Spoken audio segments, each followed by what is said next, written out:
नमस्कार विद्यार्थी मित्रांनो, MSTCET 2025 PCB ग्रुपचे जे पण एक्झाम झाले होते ते डिफरंट शिफ्टमध्ये झाले होते आणि प्रत्येक डिफरंट शिफ्टसाठी वेगवेगळ्या प्रकारचा एक्झाम पेपर सेट झाला होता आणि त्या एक्झाम पेपरची जी डिफिकल्टी लेवल होती ती वेगवेगळी होती। तर आजच्या व्हिडिओमध्ये आपण जाणून घेणार आहोत की जर तो पेपर वेगवेगळा होता, ज्याची डिफिकल्टी लेवल ही वेगवेगळी होती, तर ती डिफिकल्टी लेवल तुमच्या पेपर तुमच्या शिफ्टमध्ये किती होती आणि तिथून तुम्ही मार्क्स वर्सेस पर्सेंटेज कसं कॅल्क्युलेट करू शकता। तर चला जाणूया। मी तुम्हाला सांगू इच्छितो की तुमचा प्रवासामध्ये जे तुम्ही ऍडमिशन प्रोसेस घ्याल त्यामध्ये सर्वात इम्पॉर्टंट आहे गायडन्स, आणि ते गायडन्स तुम्हाला फार महत्त्वाचं कळेल, कारण भरपूर असे विद्यार्थी आहे ज्यांना 90 पर्सेंटाईल होते परंतु तरी त्यांना एक चांगलं कॉलेज भेटू शकलं नाही आणि भरपूरांना तर कॉलेजही भेटलं नाही। तर अशी चुकी तुमच्यासोबत व्हायला नको, यामुळे तुम्ही आपलं व्हॉट्सअप चॅनलची लिंक खाली पिन कमेंटमध्ये लिंक केली किंवा डिस्क्रिप्शन बॉक्समध्ये तुम्हाला मिळून जाईल, तिथून तुम्ही व्हॉट्सअप ग्रुप जॉईन करून घ्या। तिथे तुम्हाला सर्व जे इम्पॉर्टंट अपडेट आहे, जे छोटे मोठे अपडेट आहे, असे सगळे अपडेट तुम्हाला टाइम टू टाइम तिथे मिळत असतात आणि तिथून तुम्ही अपडेटेड राहू शकता। चला वळूया व्हिडिओकडे। विद्यार्थी मित्रांनो, 9 एप्रिलची जी आपली जी बॅच होती तिच्यामध्ये 2 शिफ्ट झाल्या होत्या, फर्स्ट अँड सेकंड शिफ्ट। तर हिच्यामधली जी फर्स्ट शिफ्ट होती तिचा आपण जर रिव्ह्यू घ्यायचा झाला तर भरपूर विद्यार्थ्यांच्या मानाने ही एक इझी शिफ्ट होती। जी तुम्ही बरोबर ऐकलं, ही जी शिफ्ट होती ती एक इझी शिफ्ट मानली जायची, कारण भरपूर विद्यार्थ्यांना हिच्यामध्ये फार काही त्रास आला नाही, त्यांच्याकडनं भरपूरसे असे प्रश्न सॉल्व्ह होत होते आणि ज्या विद्यार्थ्यांनी खूप चांगली तयारी करून गेले होते त्यांच्यामध्ये हा पेपर एक सोपा पेपर होता आणि एक एंट्रन्स लेवलच्या मानाने तो एक इझी पेपर मानला जाऊ शकत होता। त्यानंतर ह्याच दिवसाची जी आपली सेकंड शिफ्ट होती ती सेकंड शिफ्ट मात्र आपण एक मॉडरेट शिफ्ट मानू शकतो, कारण हिचा प्रत्येक मुलांना काही विषय किंवा काही प्रश्नांचे भरपूर असे प्रश्न असे होते की ते विद्यार्थ्यांना खूप अवघड गेले होते आणि त्यामुळे आपण ही एक मॉडरेट शिफ्ट मानूया। चला वळूया पुढच्या दिवसाकडे। विद्यार्थी मित्रांनो, 11 एप्रिलची जी आपली जी वाद होती तिथे 2 शिफ्ट झाल्या होत्या आणि 11 एप्रिलची जी पहिली शिफ्ट होती ती शिफ्ट मात्र फार आपण मानू शकतो की एक डिफिकल्ट शिफ्ट होती। जी बिलकुल तुम्ही बरोबर ऐकलं, ही एक डिफिकल्ट शिफ्ट मानली जाते, कारण हिच्यामध्ये बहुतेक विद्यार्थ्यांना बायो आणि फिजिक्स हे दोघे विषय फार अवघड गेले होते। केमिस्ट्री त्यांना एक मॉडरेट लेवल वाटला, परंतु बायो आणि फिजिक्स त्यांना खूप अवघड वाटले होते, त्यामुळे आपण ही एक डिफिकल्ट शिफ्ट मानू शकतो। तसंच 11 एप्रिलची जी सेकंड शिफ्ट होती त्यामध्ये मात्र हे मॉडरेट होतं, फिजिक्सही मॉडरेट होतं आणि आपलं जे बायोलॉजी आहे ते मात्र इझी आलं होतं, कारण बहुतेक PCBमध्ये सर्वात मुलांचा बायो हे आवडता विषय असतो आणि त्यामुळे बायोचे जे प्रश्न होते मुलांना ते सोपे असे वाटले होते, त्यामुळे बायो इथे मॉडरेट लेवलचा होता। तर आपण ह्या पेपरला एक मॉडरेट पेपर म्हणू शकतो, कारण फिजिक्स केमिस्ट्री हे 2 विषय इथे थोडेफार अवघड आले होते, थोडेफार काही सोपे प्रश्न होते, तर एक मॉडरेट आपण मानू शकतो। मात्र बायो जो आहे तो सेकंड शिफ्ट 11 एप्रिलच्या सेकंड शिफ्टला सोपा आला होता। मात्र 11 एप्रिलची जी पहिली शिफ्ट होती तिच्यात मात्र तिघे विषय विद्यार्थ्यांना काही मॉडरेट वाटले, तर बहुतेक 2 विषय त्यांना अवघड वाटले। विद्यार्थी मित्रांनो, पुढे वळण्याआधी मी तुम्हाला सांगू शकतो काउन्सिलिंगच्या बारेमध्ये। कॉलेज मिळेल ती तुमच्या आवडत्या शहरात, आवडत्या ब्रांचमध्ये आणि आवडत्या ठिकाणी असेल। तुम्हाला एक पर्सनल काउन्सिलर मिळतो, ज्याच्याशी तुम्ही 24/7 कॉन्टॅक्ट करू शकता। जरूर त्यांच्याशी तुम्ही कॉन्टॅक्ट करू शकता, कॉल करू शकता, व्हॉट्सअपवर तुम्ही त्यांच्याशी व्हॉट्सअपवर कनेक्टेड राहू शकता। ते तुमच्यासाठी तिघी कॅपराऊंडसाठी 1, 2, 3 असे 3 कॅपराऊंड होतात। तिघी कॅपराऊंडसाठी ते तुमच्यासाठी एक स्पेशलिस्ट लिस्ट डिझाईन करून देतील तुमच्या आवडीनिवडीनुसार। तुम्हाला कोणती शहरं पाहिजेत, कोणता प्रेफरन्स पाहिजे आणि तुम्हाला गाईडही करतील की कोणती कॉलेज चांगली आहे, कोणती कॉलेज वाईट आहे। तर तुम्हाला तिथे 1 to 1 काउन्सिलिंग मिळेल, जे फार महत्त्वाचं असतं या प्रोसेसमध्ये। अजून ॲडिशनली जितके पेड रिसोर्सेस आम्ही ह्या दौरान विकतो, जे तुम्ही असं काउन्सिलिंग घेणार नाही तर तुम्हाला पे करावं लागतील, ते सर्व रिसोर्सेस तुम्हाला इथे फ्री ऑफ चार्जेस आहे, फक्त 1599। परंतु तुम्हा सर्वांनी जर हे सर्व कॅपराऊंड 1 सुरू होण्याआधी तुम्ही सर्वांनी जर कॉलेजची लिटरेसी किंवा रिझल्टच्या आधी जर तुम्ही सर्वांनी यामध्ये एनरोल केलं तर फ्लॅट 50% डिस्काउंटमध्ये तुम्हाला फक्त 799 मध्ये, जी तुम्ही बरोबर ऐकलं, फक्त 799 मध्ये काउन्सिलिंग मिळणार आहे, ज्यामध्ये तुम्हाला सर्व जे पेड रिसोर्सेस आहे ते फ्री मिळतील। नंतर एक ॲश्युरन्स मिळेल की तुम्हाला कॉलेज मिळेलच आणि त्यानंतर तुम्हाला एक तिघी कॅपराऊंडसाठी लिस्ट मिळेल, जी की तुमच्यासाठी फार उत्तम राहील। बाकी आपले जे PDF आहे, रिसोर्सेस आहे, 1 to 1 गायडन्स आहे आणि तुम्हाला जे आपण क्वेरीज असतील हॉस्टेल रिलेटेड किंवा पर्सनल किंवा तुमची जेव्हा कॉलेजेस सुरू होऊन जाईल त्यानंतरही तुम्हाला भरपूर वेळेस जी आमची काउन्सिलिंग टीम असते ती गाईड करत असते. विद्यार्थी मित्रांनो, 12 एप्रिलची जी फर्स्ट शिफ्ट होती ती अत्यंत डिफिकल्ट मानली जाऊ शकते. ती अत्यंत डिफिकल्ट शिफ्ट मानली जाऊ शकते. कारण असं आहे, कारण यामध्ये फिजिक्स आणि या विषयामध्ये फिजिक्स अत्यंत डिफिकल्ट आला होता आणि फिजिक्सचं तर सोडा, केमिस्ट्री आणि बायोलॉजी अत्यंत विद्यार्थी मित्रांना हार्ड वाटलं होतं. तर ही एक मात्र हार्ड किंवा तुम्ही एक डिफिकल्ट शिफ्ट हिला मानू शकता. ही फार एक हार्ड आणि डिफिकल्ट शिफ्ट होती 12 एप्रिलची फर्स्ट शिफ्ट. त्यानंतर मात्र आली होती आपली 12 एप्रिलची सेकंड शिफ्ट. यामध्ये आपण एक इझी टू मॉडरेट शिफ्ट हिला मानू शकतो. इझी टू मॉडरेट म्हणजे हिची डिफिकल्टी लेवल फार डिफिकल्ट, याच्यामध्ये प्रश्न आले नव्हते. इझी पण आपण हिला फार इझी म्हणू शकत नाही. काही प्रश्न ॲव्हरेज लेवलचे होते, काही थोडे हार्ड होते, काही फार इझी होते. तर असं मिळून एक इझी टू मॉडरेट 12 एप्रिलची जी सेकंड शिफ्ट होती ती इझी टू मॉडरेट आपण समजू शकतो. आता आपण वळूया 13 एप्रिलकडे. तर 13 एप्रिलची जी पहिली शिफ्ट होती ही एक हार्ड शिफ्ट होती. इव्हन शिफ्ट एक आपण हार्ड शिफ्ट मानू शकतो.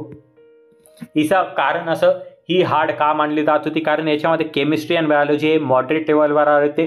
तर फिजिक्स हा एक हार्ड सब्जेक्ट म्हणून आला होता. यामध्ये फिजिक्स अत्यंत अवघड आला होता.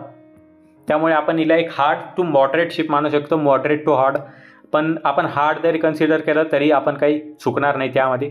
त्यानंतर आपली जी सेकंड शिफ्ट होती ह्या दिवसाची ती मात्र मॉडरेट टू, ती शिफ्ट मात्र आपली इझी होती. इझी टू मॉडरेट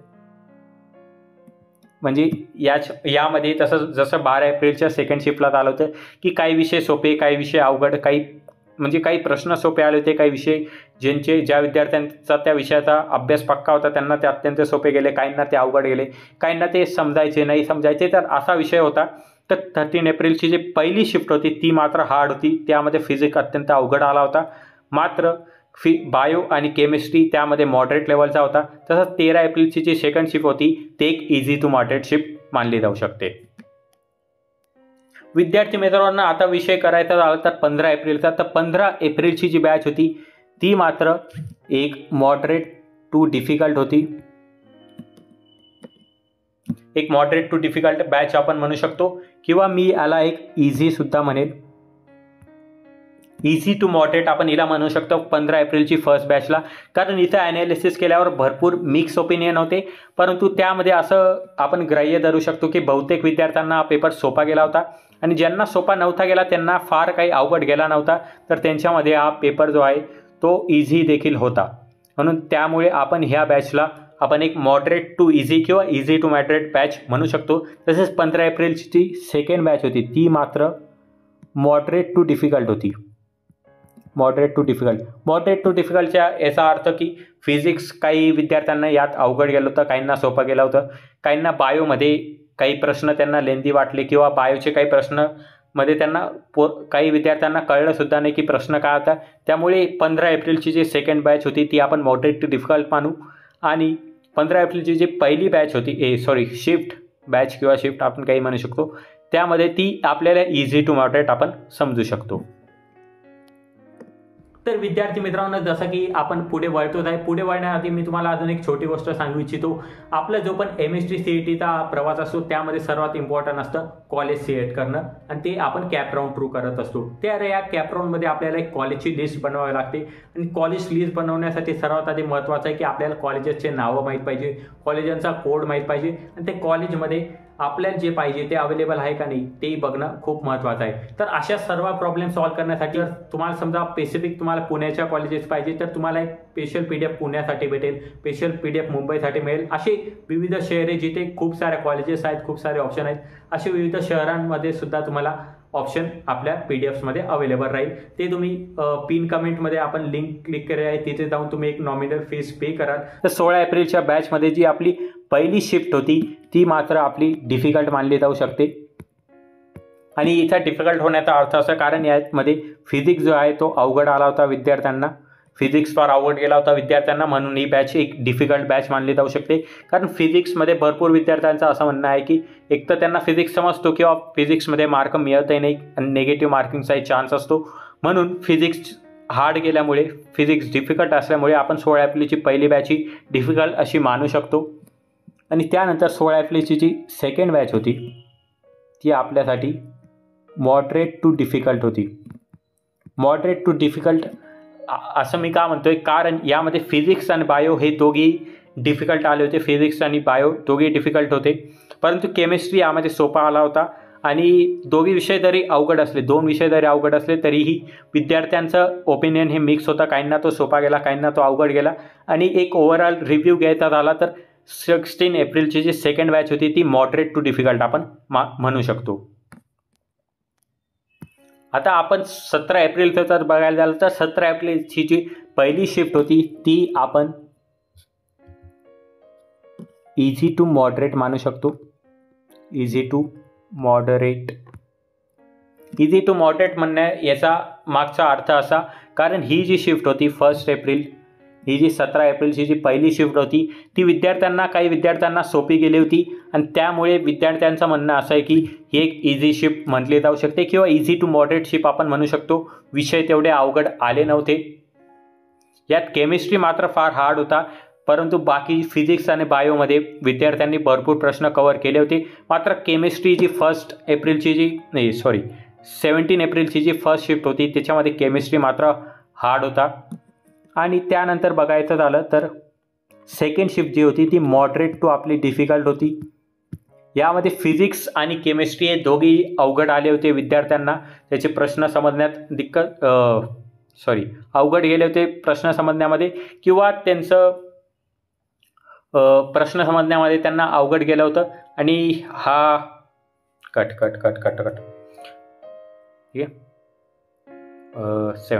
17 एप्रिलची जे सेकंड 1 2 3 गो. तर 17 एप्रिलची जी सेकंड शिफ्ट होती तिला आपण मॉडरेट टू डिफिकल्ट म्हणू शकतो. कारण यामध्ये फिजिक्स आणि केमिस्ट्री हे दोघे विषय अवघड आले होते आणि त्यामुळे विद्यार्थ्यांना हा पेपर देखील अवघड गेला होता. विद्यार्थी मित्रांनो, हे सर्व रिव्ह्यू जरी आपण शेअर करत असलो तरीही हे सगळे एक ओव्हरऑल ऑडियन्सला विचारात घेऊन किंवा ओव्हरऑल विद्यार्थ्यांना विचारात घेऊन आपण बनवलं आहे. तर असू शकतं की तुम्हाला काही विषय सोपे गेले किंवा तुम्ही त्या बॅचमध्ये होत्या आणि मी त्याला हार्ड म्हटलं, तुम्हाला ती इझी गेली असेल, किंवा मी त्याला इझी म्हटलं आणि तुम्हाला ती अवघड गेली असेल. पण ओव्हरऑल एक ॲव्हरेज घ्यायचा झाला तर विद्यार्थ्यांचं म्हणणं होतं की ही शिफ्ट इतकी हार्ड होती आणि ही शिफ्ट इतकी इझी होती.